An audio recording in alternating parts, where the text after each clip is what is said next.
How to Confront ICE Officers. And the indie film Pieces of April is said to be the perfect movie to watch this Thanksgiving. From WNYC, this is NYC Now. I'm Janae Pierre.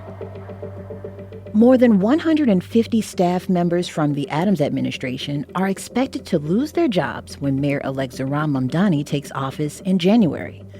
A spokesperson for Mamdani confirmed 179 staffers will be terminated, but said the move is standard procedure for most incoming mayors. The layoffs are expected to impact City Hall staff, not those employed at city agencies. The spokesperson says Mamdani's transition team is working to build a City Hall team that can deliver effectively on the incoming mayor's agenda. A spokesperson for Mayor Eric Adams says longtime civil servants should not be the victims of political gamesmanship and called the decision a massive loss for the city. New Yorkers across the boroughs are preparing for an unexpected crackdown by U.S. Immigration and Customs Enforcement in the city. President Donald Trump and Mayor-elect Mamdani had a surprisingly friendly meeting this past Friday. But just days before, officials in the Trump administration renewed their promises to, quote, flood the zone with ICE officers in New York City. Here's Trump's border czar, Tom Homan, on Fox News last week. So we're going to be coming to New York City. We're already there now. I mean, teams are there now. But we will increase the enforcement presence in New York City, again, because they're a sanctuary city, and we know we have an issue there with public safety threats sitting in the street every day. WNYC's immigration reporter Arya Sundaram says that community organizers are spreading the word about people's rights when they're confronted by ICE officers. Arya talked with some of these advocates and says a few things are happening to prepare.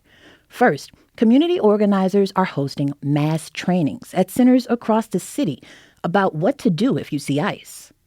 I actually recently attended one of these trainings. It was called a deportation defense training in the Washington Heights area, and it was organized by a man who lives in the neighborhood.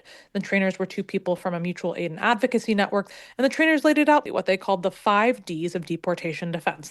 The 5 Ds of deportation defense are document, disseminate, direct, delay, and disrupt.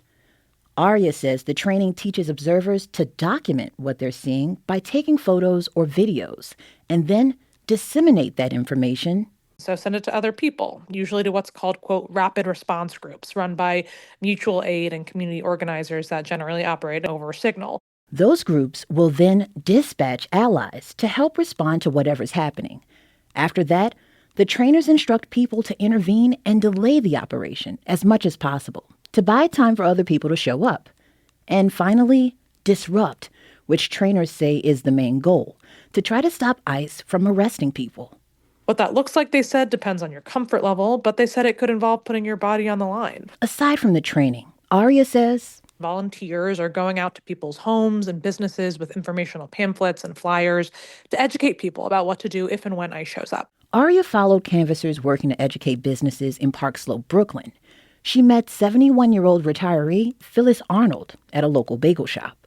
My name's Phyllis. I live in the neighborhoods, and we're here to talk with businesses about how to stay safe from ICE. Once the manager came out from behind the counter, she started explaining that one of the most important things the business could do was to clearly mark private employee-only spaces. When ICE comes in, they can come in like any other member of the public, and order a bagel and cream cheese. She held up a sign that said employees only, that the canvassers and other organizers were handing out to businesses. In order for ICE to get through this, at least legally, they have to have a warrant. Generally lawyers say that in order for ICE officers to enter private spaces like your home or certain parts of a business, they generally need a judicial warrant or an occupant's permission.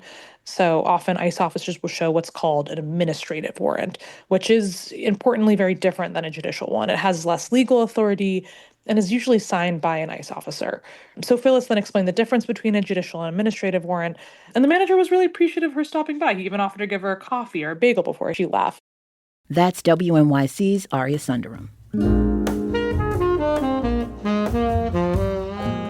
An indie film from the early 2000s is the perfect movie to watch this Thanksgiving. We'll share why after the break.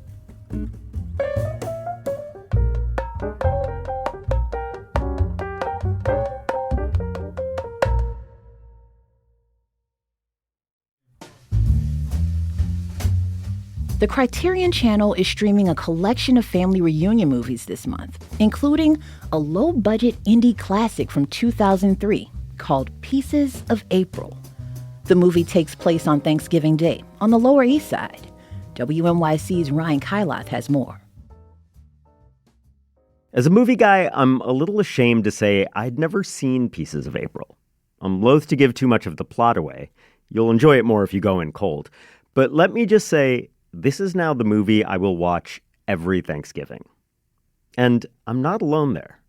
I do rewatch it every year. Thanksgiving's my favorite holiday, and this may be my favorite project I've been a part of. Peter Hedges, dad of the actor Lucas Hedges, by the way, wrote and directed Pieces of April. He says it's the only one of his works he revisits every year. We made the film kind of against all odds in a very scrappy way, made with a lot of love. Hedges was a theater guy, still is, who moved to New York in the 80s to direct plays. And he met a woman on the subway one day who told him how her first Thanksgiving in town, the oven went out. So she had to traipse around the building, borrowing kitchens to cook in. When I'm in and I heard that, I'm like, that is a great idea. And I had that idea and I made notes about that idea for years and then forgot about it. Hedges went on to great success beyond New York City theater. He wrote What's Eating Gilbert Grape and the screenplay for About a Boy, which got an Oscar nod. Career doors were opening. But meanwhile, life happened. His mother was diagnosed with cancer, and Hedges dropped things to help her. But one day, she said, Peter, what are you making? What are you doing? Stop trying to find more doctors. I said, well, Mom, I don't feel like making anything. There's no point in making anything. And she said, oh, no, it's the only point. Please make something. So he went digging through his notes and found this file about a girl making a turkey. And about 4 pages into my notes, I said, well, why is she making the turkey? Why is it important on this Thanksgiving? And my notes said, because her mother has cancer. And I just gasped. I called her up and I said, Mom, you're not going to believe this. And she said, I'm sorry, and she said, oh, Peter, this is one you're supposed to make. This story might give you some clues about the plot of the movie. Hedges got to work, and the script was so powerful that stars lined up for parts. Katie Holmes signed on at the height of her Dawson's Creek fame. But the financing fell through. The project languished until Hedges said screw it and made the movie for $300,000. That's pocket change in Hollywood. As a result, Pieces of April kind of looks like a home video, if home videos had amazing scripts and major actors. I kind of like the home movie vibe of the film. It feels very intimate, like you're peering in on life. Sean Hayes called in from the set of Will and Grace, asking for a part. Derek Luke, who played Antoine Fisher, Oliver Platt, Isaiah Whitlock. Patricia Clarkson got an Oscar nomination for this tiny, micro-budget camcorder movie. And they all worked for nothing, $200 a day, including the film's biggest star. Here's Katie Holmes on WNYC in 2003. The script, we all were very moved by it. I think I read it 3 times in a row because I liked it so much. And the chance to do something that means something to you it doesn't come along that often. So it's not really about the paycheck in situations like that. The way we were able to make it, it was all just meant to be. And it's just a reminder to me that you don't need all the bells and whistles. What you need is a few people who believe in it as much as you do, or maybe more. And then if you're lucky, it finds a way to stick around. Pieces of April is the first movie Hedges ever directed, and it has stuck around, developed a cult following over the years. But the single most important member of the audience didn't get to see it. My mom never saw the film. I think she would have loved it. And so my eulogy for my mom is Pieces of April. Criterion is streaming the movie this month, and I can't recommend enough to watch it with your family over Thanksgiving. That's WNYC's Ryan Kyloth. Before we go, a look at your forecast for the holiday weekend. Get ready for some blustery conditions over the next few days, including Thanksgiving Day and the busy travel period. The National Weather Service says gusts in the region could get up to 35 miles per hour Thursday as a cold front moves in. Temperatures plus wind chills will be in the mid-30s. Those wind gusts could get up to 45 miles per hour in parts of the area on Friday, with wind chills in the 30s and even the 20s overnight. The weekend should warm up, though, with Sunday expected to get back into the 50s. Dress appropriately as temps fluctuate over the next few days. Thanks for listening to NYC Now from WNYC. I'm Janae Pierre. We'll be back tomorrow.